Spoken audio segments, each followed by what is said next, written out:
أمن مدينة طنجة يلقي القبض على مروج مخدرات قوية بحي بئر الشفاء. إليكم التفاصيل. تمكنت فرقة الشرطة القضائية بمنطقة أمن بن بكادة بطنجة أمس الجمعة من توقيف شخص يبلغ من العمر 51 سنة من ذوي السوابق العدلية، وذلك للاشتباه في تورطه في قضية تتعلق بحيازة وترويج المخدرات.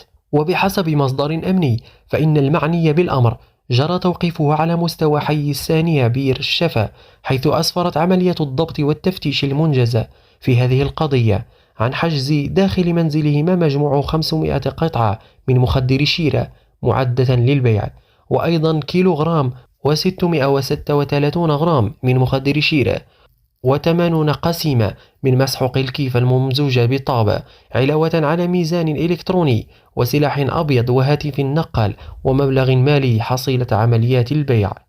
وأضاف المصدر ذاته أنه تم الاحتفاظ به رهن تدبير الحراسة النظرية لفائدة البحث الذي يجرى تحت إشراف النيابة العامة المختصة للكشف عن ظروف وملابسات القضية وتوقيف باقي المتورطين المفترضين.